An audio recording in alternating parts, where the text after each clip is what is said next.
À la une, 4 jours après leur installation, certains commerçants du marché touristique de Fort-de-France déchantent.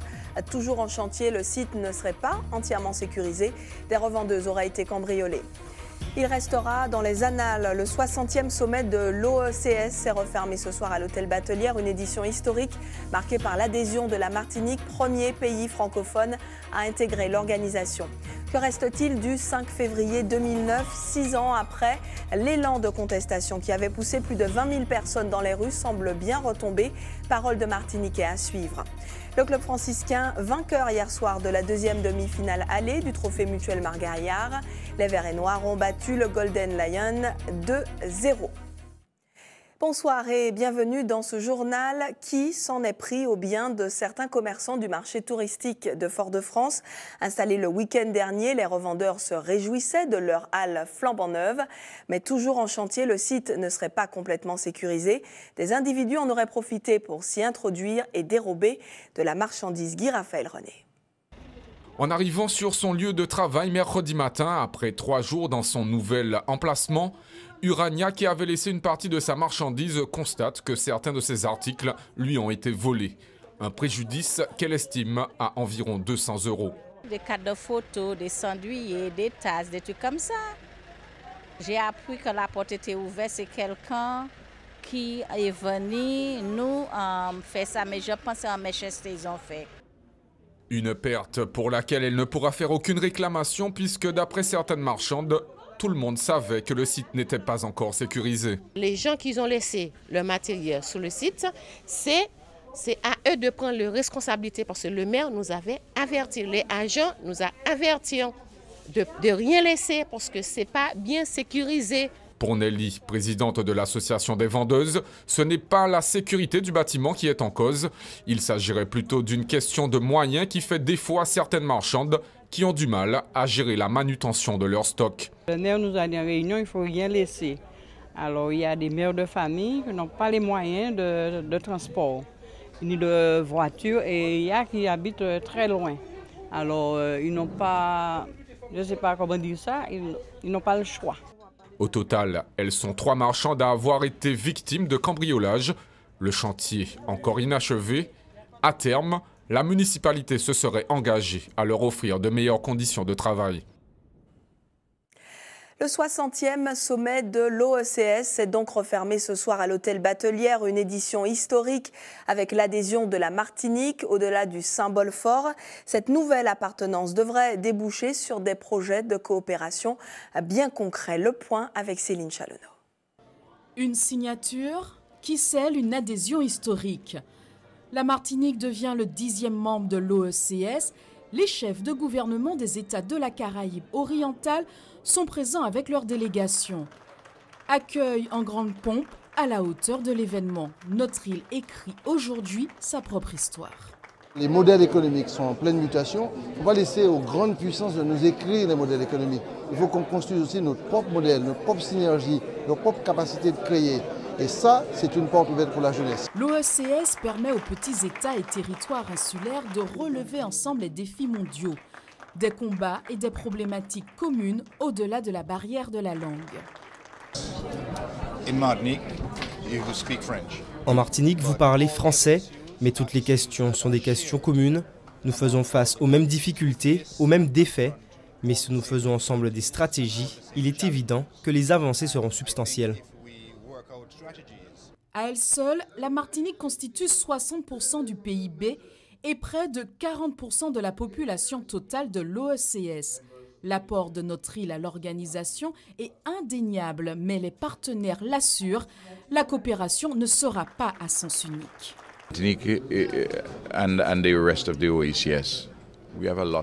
La Martinique et le reste de l'OECS ont beaucoup à offrir les uns aux autres. L'OECS regroupe 700 000 habitants. En Martinique, il y en a 400 000. L'économie martiniquaise est à présent l'économie la plus importante, la plus large de l'OECS. Il y a beaucoup de coopération dans la santé, l'éducation, mais aussi, très important, nous ne devons pas oublier que la Martinique est un pays caribéen, mais aussi une partie de la France. constitutional status as being part of France. J'ai mis un projet concret sur pied, c'est Erasmus Caraïbes. Je l'appelle Césairus Caraïbes, qui devrait permettre des échanges comme Erasmus en Europe. Aujourd'hui, les Martiniquais parlent en Espagne, les Espagnols peuvent venir en Martinique. Ma fille a fait cela. Cependant, un Martiniquais ne peut pas aller dans la pédagogie de Sainte-Lucie ou de Saint-Vincent, passer 2-3 semaines dans le lycée et collège, et le Saint-Vincentaire ou le Saint-Lucien venir en Martinique pour passer 2 ou 3 semaines. C'est le meilleur moyen de reconnecter par l'amitié des connaissances qui demain matin vont construire la Caraïbe de demain. Ce 60e sommet de l'OECS restera dans les annales et l'élargissement continue puisque la Guadeloupe a elle aussi entamé les démarches pour intégrer ce cénacle caribéen. Si historiques soient-elles, les signatures ne suffisent pas à elles seules à créer un sentiment d'appartenance. Comment percevons-nous ce nouveau pas décisif dans la coopération régionale? Les Martiniquais se sentent-ils caribéens? Voyez ces quelques avis recueillis par Céline Chalonneau. Je me sens martiniquaise et maintenant caraïbéenne. Donc c'est une étendue de la Caraïbe en fait. Ça nous permet d'être connus aussi et puis de nous tourner vers la Caraïbe et en fait se développer. La Martinique se développe par rapport à ses voisins, mais pour l'instant c'est un démarrage seulement. Donc on attend de voir parce que la Martinique a besoin de ses voisins et a besoin surtout de commercer et de fonctionner. Donc ça c'est très très positif. Un pôle caribéen, c'est très intéressant, ça va permettre à la Martinique, la Guadeloupe de se développer et les îles alentours également, des échanges. Ça va engendrer des voyages, en plus des échanges commerciaux. C'est fait pour ça d'ailleurs au départ. C'est quelque chose de très bien. Un pied dans la Caraïbe, un autre dans l'Union européenne. Coïncidence du calendrier. En ce moment, la Guadeloupe achève, elle, son mandat à la tête de la 20e conférence des présidents des régions ultrapériphériques d'Europe. Demain, Victorin Lurel passera officiellement la main à son homologue de l'île de Madère. Depuis hier, les présidents de RUP et plusieurs hauts représentants des instances européennes sont présents dans l'île sœur. Aujourd'hui, ils ont visité le plus gros chantier de Guadeloupe, le Memorial Act, un projet culturel et touristique d'envergure, en partie financé par les fonds européens. Linda Kayassi. 9h et déjà les premiers pas des représentants des régions ultrapériphériques sur le chantier pharaonique du Memorial Act. Le mémorial s'ancre sur une large trame historique et chronologique couvrant depuis les origines de l'esclavage à l'Antiquité jusqu'aux formes contemporaines, c'est-à-dire de Spartacus à Malcolm X. Le Centre caribéen d'expression et de mémoire de la traite et de l'esclavage livre tous ses secrets. Il faut bien comprendre que le Memorial Act a plusieurs volets. C'est un outil d'instruction, c'est important. C'est un outil culturel, mais c'est aussi un outil touristique. Le Memorial Act, un projet de grande ampleur qui a nécessité d'importants investissements financiers à coût de millions. Ici, là, c'est 41 millions. Quand on prend tout, y compris ce qui pourrait relever, qui de la ville, qui du conseil général, la route et autres, ça fera à peu près 78 millions, arrondissons à 80 millions. Sur ça, on aura 43 millions, 43 millions, il y a 3 millions là flottant si j'ose dire, 43 millions de subventions. Bon, c'est bien, c'est l'équivalent d'un gros lycée. Des subventions qui proviennent en partie des fonds européens. L'Europe, un soutien de taille pour le développement des régions ultrapériphériques. L'investissement de la Commission européenne, de l'Europe est très important. Pour vous donner quelques chiffres, entre 2014 et 2020, l'investissement s'élèvera à 500 millions d'euros pour la Guadeloupe et à 2 milliards d'euros pour les régions ultrapériphériques françaises. Donc ça représente, pour vous donner une idée, 2% de l'ensemble des investissements en France et représente 100 € par personne sur la région Guadeloupe. D'importants investissements financiers qui ont permis au Memorial Act de sortir de terre. L'inauguration est prévue le 10 mai prochain. Quand l'outre-mer inspire, l'Hexagone, en vigueur chez nous depuis des décennies, le service militaire adapté va être expérimenté outre-Atlantique. Mesure annoncée aujourd'hui par François Hollande lors de sa conférence de presse semestrielle. Le chef de l'État prévoit la création de 3 centres du genre. En Martinique, chaque année, 1 millier de jeunes sont formés dans les rangs du RSMA dans une dizaine de filières. Pour le commandant en second du régiment, le dispositif a fait ses preuves. Il l'a dit à Loïc Régis. Le président de la République a fait l'annonce de la création de centres de services militaires adaptés ou de services adaptés en métropole. Alors la transposition éventuelle, j'allais dire que c'est un peu particulier puisque le service militaire adapté à l'heure actuelle dépend du ministère des Outre-mer, de Mme Paul Angevin, et que ce qui va être mis en œuvre en métropole va dépendre bien sûr d'un autre ministère. Donc la manière dont ça va être exporté, mis en place, j'allais dire à l'heure actuelle, on est sous le coup des annonces présidentielles et que je ne suis pas en mesure, moi, de vous apporter plus de précision. Pour nous, c'est une belle réussite. Il suffit de voir les jeunes qu'on a derrière nous notamment et que vous avez vus ce matin, puisque sur en gros 1000 jeunes qui nous rejoignent par an à l'heure actuelle, on insère plus de 80% de ces jeunes. 5 février 2009, la date est gravée dans nos mémoires incontestablement. Mais 6 ans plus tard, quel souvenir gardons-nous de cette mobilisation de 44 jours? Plus de pouvoir d'achat, plus d'égalité sociale, plus de solidarité et de cohésion. Les 20 000 personnes qui défilaient dans les rues rêvaient qu'une autre Martinique soit possible. L'espoir a-t-il aujourd'hui fait long feu? Volana Razafimanensoa a posé la question et dans un lieu pas choisi au hasard. Regardez. Même les syndicats disent que ça n'a pas ramené grand-chose. Alors je pense vraiment que l'objectif n'a pas été atteint du tout. En 2009, les grévistes sont battus pour avoir une cause, mais la cause ça s'est pas abouti parce que il n'y a pas eu des trucs concrets derrière. Et nous sommes en 2015, je ne vois pas la différence. Hein. Et en 2009, on avait beaucoup d'espoir puisque la plupart des gens pensaient que ça allait s'améliorer. Manque de chance, ça ne s'est pas amélioré et les choses sont toujours restées pareilles. Mais les gens sont un peu découragés quand même. Aussi cher et la vie n'a pas changé et je ne pense pas que la population va refaire ce qu'on a fait en 2009. Ça reste cher toujours. Ça n'a pas servi à grand chose. Il y a eu beaucoup de casses de magasins, beaucoup de vols et tout. Ça a plutôt servi à ça. Mais sinon, concernant l'essence et la vie est moins chère, je pense pas. Quand vous allez dans un magasin, quand vous achetez une brique de lait, des œufs, des trucs, tout ça marche, c'est encore plus cher qu'avant. C'est encore plus cher qu'avant la grève. À ne rien comprendre. Vraiment, on se demande à quoi cette grève vraiment là, elle a servi.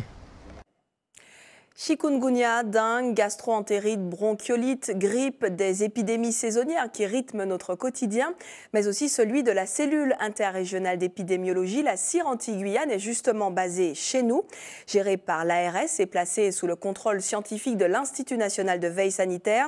C'est une unité constamment en alerte. Sa mission, signaler tout événement sanitaire ou environnemental susceptible de menacer la santé publique. Loïc Régis avec Lilian Caruge. Il y a une dizaine d'enfants qui auraient mangé à la cantine et qui auraient eu des vomissements. Un appel d'urgence, c'est souvent le point de départ de la mise en place d'une cellule d'observation. Aujourd'hui, il s'agit d'un exercice mettant en scène une intoxication alimentaire dans une école. Yvette, infirmière de santé, reçoit plusieurs appels de ce type par mois, un maillon essentiel de la plateforme. Le rôle, c'est d'avoir un maximum d'informations avant de prévenir la direction de l'alimentation, de l'agriculture et de la forêt, qui justement va se déplacer, les services vétérinaires ils vont se déplacer sur le site pour justement voir comment la restauration est mise en route et également faire les prélèvements des plats témoins. Épidémiologistes, médecins ou encore techniciens sanitaires collaborent pour assurer une remontée efficace de l'information. Le protocole est différent en fonction de la gravité des cas. Ça peut être une maladie pas du tout habituelle dans la région qui est surprenante et quelque chose qui interpelle. Ça peut être une maladie particulièrement contagieuse. Et là, pour un certain nombre de maladies, il y a une réglementation et il y a une déclaration obligatoire. Il y a 4 niveaux d'alerte et les mesures de gestion passent d'une semaine d'analyse à plus d'un an d'observation. Mais dans la majorité des cas, le niveau 1 n'est pas dépassé et une bonne communication est généralement suffisante afin de ralentir une épidémie. Pour justement diminuer l'épidémie et l'ampleur des épidémies, c'est important de rappeler les recommandations au sein des familles, dans les collectivités, pour justement éviter la propagation des virus. Une fois par semaine, une réunion est tenue afin d'analyser les dernières données. Récemment, gastro-entérite, bronchiolite et grippe préoccupaient les services de l'ARS. Le seuil d'épidémie a d'ailleurs été atteint en ce qui concerne la grippe. Restez avec nous à suivre dans ce journal l'enthousiasme des collégiens du Carbet de retour d'un séjour culturel en Roumanie, l'occasion de se débarrasser de certaines idées reçues. Elle peint pour être en harmonie avec le paysage, mais surtout avec elle-même. À Sainte-Luce, Cécile Houdet nous ouvrira les portes de sa passion. En 15 ans, il a coordonné plus de 10 000 opérations de sauvetage, secouru, assisté ou retrouvé 17 000 personnes. Le Centre régional opérationnel de surveillance et de sauvetage Antilles-Guyane, plus connu sous le nom de CROSAG, est une structure incontournable sur notre territoire entouré d'eau.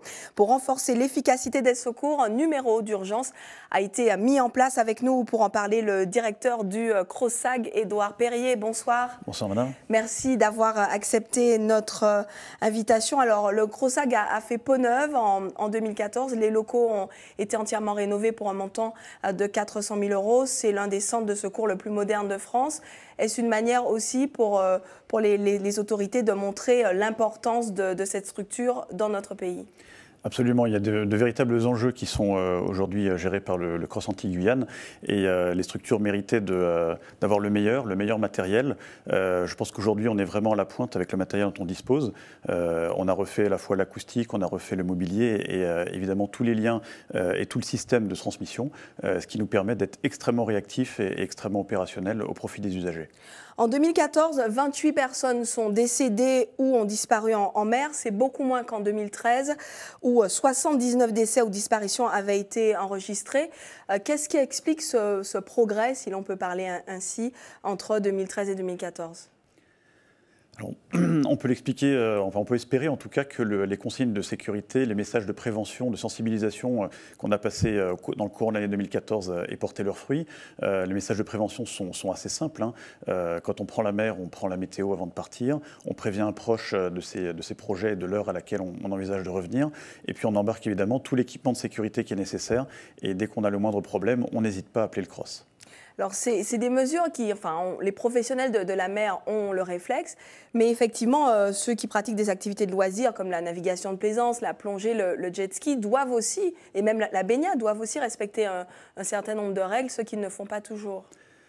Je pense que les gens ne se rendent pas nécessairement compte que la mer reste un élément extrêmement aléatoire et que toute personne qui pratique une activité, que ce soit le kitesurf, le véliplanchiste ou même effectivement le baigneur, ne se rend pas compte qu'il prend un risque.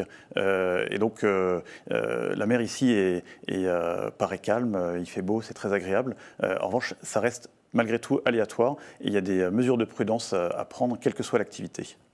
En matière de sécurité en mer, on en parle avec la généralisation du téléphone portable. Les usagers de la mer se pensent équipés. Or, pour vous, le mobile seul ne suffit pas du tout en cas de risque. En fait, le mobile est extrêmement intéressant pour quelqu'un qui veut témoigner d'une détresse qu'il voit en mer à partir du littoral. En revanche, pour les navigateurs, il faut bien entendu utiliser la VHF marine sur le canal 16, qui est un moyen qui leur permet à la fois de contacter le CROSS, H24, tous les jours de l'année, mais également de contacter les autres navires qui sont à proximité, et donc d'utiliser les premiers moyens, les moyens les plus à même de leur porter secours, qui sont les autres navigateurs à proximité immédiate. Parce que vous soulignez le fait que souvent dans vos interventions, la solidarité en mer joue pour beaucoup dans la réussite de certaines opérations. Alors c'est vraiment primordial puisque quasiment 60% de nos opérations sont des moyens privés, donc des gens qui sont déjà à proximité sur place, qui viennent porter secours parce qu'ils ont entendu les messages relayés par le CROSS. Et donc cette solidarité, c'est vraiment le cœur de notre action et de notre efficacité. Certaines alertes sont déclenchées sur la base de simples inquiétudes des proches qui constatent par exemple un retard anormal d'un parent parti en mer. À partir de quel niveau d'inquiétude faut-il donner l'alerte? Faut-il contacter le CROSAG? Première question. Et puis deuxième question qui va avec, à partir de quel moment vous lancez des recherches? Alors tout ça est assez subjectif, il y a des gens qui sont plus inquiets que d'autres. Ce qu'on peut conseiller, c'est en cas de doute, de ne pas attendre la tombée de la nuit par exemple pour donner l'alerte. Voilà, nous on va effectuer notre travail, on va faire une enquête, on va mener des investigations, on va essayer de recouper les témoignages, ce qui nous permettra ensuite de déclencher les moyens en temps opportun en fonction des éléments qu'on aura pu recueillir à côté. Donc quelqu'un qui se sent inquiet pour une personne qui est partie en mer ne doit pas hésiter à appeler le CROSS immédiatement.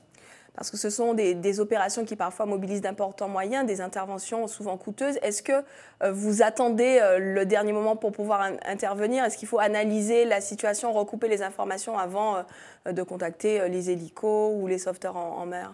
Alors, le coût n'est pas du tout un élément qui rentre en ligne de compte pour nous, c'est vraiment l'efficacité qui rentre en ligne de compte. Le CROSS n'a aucun moyen en propre, il fait tête sur les moyens des autres administrations ou des moyens privés. Par conséquent, on n'est pas dans une logique financière, mais dans une logique d'efficacité et de prompt secours au profit des usagers. En revanche, on prend toujours un petit peu de temps pour planifier une opération, de façon à être certain d'apporter la bonne réponse au sinistre qui nous a été signalé. Par exemple, on peut prendre un petit peu plus de temps pour envoyer un médecin sur zone plutôt que d'envoyer juste un hélicoptère. Comme ça, on va médicaliser assez rapidement la personne qui en a besoin. Il y a désormais un numéro d'urgence à retenir, à noter, à enregistrer dans les téléphones portables. C'est le 196, numéro national d'urgence pour tout témoin ou victime d'une avarie en mer. Donc n'importe qui peut composer ce numéro dans ces cas-là. Effectivement, vous avez raison de le souligner et j'insiste vraiment sur le fait d'enregistrer dans les téléphones portables le numéro 196 196. Alors c'est extrêmement simple et ça peut sauver des vies, tout simplement par le fait d'appeler le CROSS en appelant très rapidement si on est témoin d'une détresse. Merci Édouard Perrier d'avoir répondu à nos questions. Je rappelle que vous êtes le directeur du CROSS Antilles-Guyane. Merci. Du football au chapitre sportif avec la suite des demi-finales allées du trophée Mutuel Margaillard. Après le nul 2-2 mardi entre le club colonial et le RC Rivière-Pilote, hier le Golden Lion affrontait le club franciscain, une rencontre dominée par les Joséphins, mais qui a finalement tourné à l'avantage des Verts et Noirs, victorieux 2-0. Caril Chassol, Michelet François. Pas de round d'observation entre le Golden Lion en rouge et le club franciscain. Dès la première minute, les Joséphins se lancent à l'assaut des buts de Francillette. Les franciscains, eux, évoluent principalement en contre grâce à leurs rapides attaquants. Mais c'est sur le coup de pied arrêté qu'ils se procurent leur première véritable occasion après 15 minutes de jeu par Abol. La maîtrise est clairement joséphine. À la 30e minute, cette belle action est conclue par le très bon Siamdi. 2 minutes plus tard, s'il met à contribution Francillette, à la pause, le score est nul et vierge. En seconde période, le match ne change pas de physionomie, la maîtrise reste joséphine. Le Golden Lion se procure les meilleures occasions par José Goro notamment. Dominé dans le jeu, le club franciscain s'appuie sur ses flèches de l'attaque et à 15 minutes de la fin, sur un contre, la frappe de Mingé est détournée par Hurlier dans les pieds d'Abol qui n'a plus qu'à pousser la balle dans le but. Une ouverture du score qui ne décourage nullement les hommes de Nizas. Dans les minutes qui suivent, ils se procurent des occasions par Goron, Erel, Bouriel ou encore Baudaison. Mais rien n'y fait. En toute fin de match, sur un nouveau contre, Abol se joue de son adversaire. Avant de servir sur un plateau Tresfield, le club franciscain s'impose sur le score de 2-0. C'est sûr que le Golden Lion est quand même à domicile, donc ils ont l'appui du public, ils étaient peut-être meilleurs mentalement ce soir, mais après le score final, bon, on a la chance de l'avoir. C'est vrai que nous, quand même, on a quand même géré sur, sachant que c'est un match aller-retour. Bon, on a la chance de gagner, c'est encore mieux, et surtout à l'extérieur, voilà, l'essentiel est fait. Il nous appartient aussi de faire monter notre niveau, il nous appartient de continuer à travailler, gagner en maturité, justement, être capable face à ses adversaires, de ne pas prendre de but, ça c'est quelque chose, surtout en match aller-retour. Et puis derrière, si on pouvait marquer nos occasions alors qu'on en a, ça aurait été intéressant. Avec cet avantage de 2 buts, le club franciscain prend une belle option pour la qualification et un match retour à domicile le 25 février prochain. Un mot de culture, ne manquez pas comme chaque jeudi votre magazine Terre d'artistes. Ce soir, Fanny Marceau nous emmène à la découverte de l'EPCC Atrium Martinique. Interview avec Hassan Kassi Kouyaté et Bernard Lagier qui expliquent l'intérêt de ce nouvel outil né, vous le savez, de la fusion du CMAC et de l'Atrium. Extrait. Ce qui est important pour moi, c'est que durant le parcours des Martiniquais, dans ce triangle d'existence, rencontre chaque fois l'EPCC d'une manière ou d'une autre. On doit faire une politique qui touche toutes les générations, qui touche toutes les catégories sociales, mais qui touche tout le territoire. Et comment on fait? On partira d'un projet qui partira de Fort-de-France, donc de l'Atrium, en tournant en décentralisation sur le territoire, en s'ouvrant vers les Antilles, la Caraïbe et l'international, mais aussi de l'international jusqu'à nous, jusqu'à l'Atrium. Voilà, de l'international au territoire jusqu'à l'Atrium. Restez avec nous, l'actualité continue dans vos communes et vos quartiers.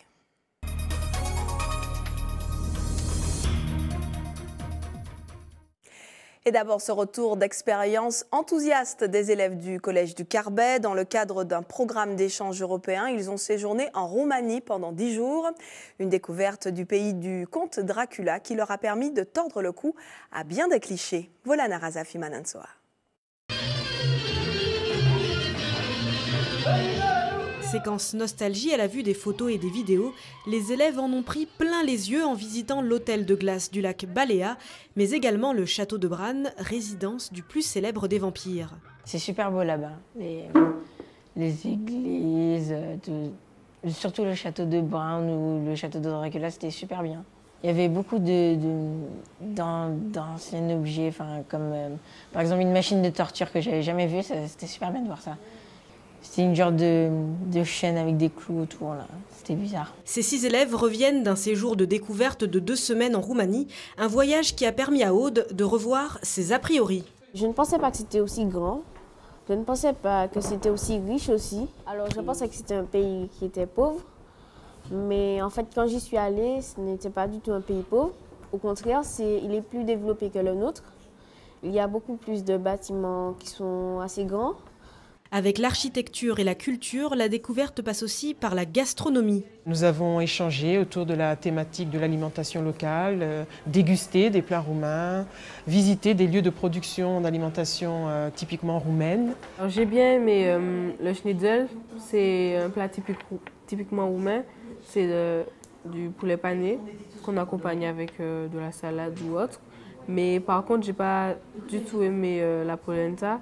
C'est à base de farine de maïs, ça n'a pas de goût. Si les plats ne sont pas du goût de tout le monde, tous les élèves ont été séduits par l'accueil de leurs hôtes roumains. Les personnes là-bas sont extrêmement gentilles, les élèves comme les adultes. J'ai beaucoup apprécié cet échange, je me suis fait beaucoup d'amis. Bon, je ne vais pas les voir souvent, mais sinon on peut se parler avec les réseaux sociaux ou autres. Mais la séparation sera de courte durée. Les étudiants roumains et italiens débarqueront en Martinique au mois de mai. Voilà, comme dit l'adage, les voyages forment la jeunesse. Hubert Bornil nous emmène, lui, ce soir à Sainte-Luce à la rencontre d'une enseignante qui se passionne pour la peinture, le pinceau, comme moyen d'introspection, moyen aussi de s'approprier le paysage qui l'entoure. Regardez plutôt. La peinture peut être un excellent moyen de trouver l'apaisement. C'est le cas de cette dame que nous avons rencontrée au quartier Bellevue-Ladour à Sainte-Luce. Elle s'appelle Cécile Oudé. Elle peint des scènes de vie de la société martiniquaise, des marques anciennes.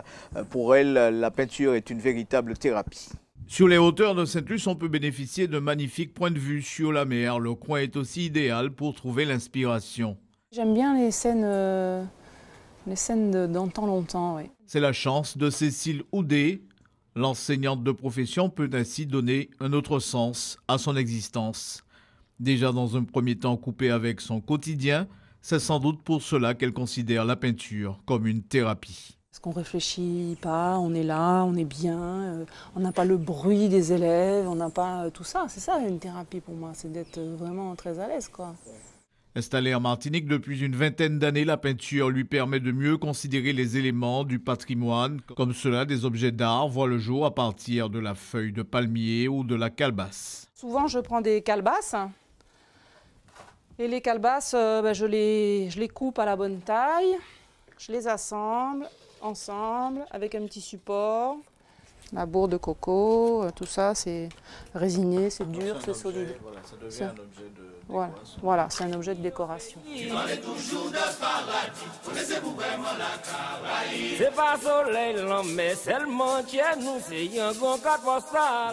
J'ai fait une année de formation à l'IRAV à Fort-de-France. Mais j'ai toujours peint, en fait, depuis que je suis petite, j'ai toujours peint, j'ai toujours dessiné, j'ai toujours aimé ça. Donc là, j'essaye de me réaliser un peu plus en m'inscrivant dans cette démarche-là. Il faut dire que la peinture a toujours inspiré cette femme et le travail manuel ne semble pas lui faire peur. Originalité des tableaux proposés ici, ils sont faits à partir de bois de récupération, ce qui leur confère un charme particulier. Voilà, on en sait désormais un peu plus sur la réalité de Cécile et on se quitte sur un air de Begin. Ça tombe bien en pleine période carnavalesque, Begin vidé, voilà. Et retrouvez aussi les œuvres de Cécile sur son blog.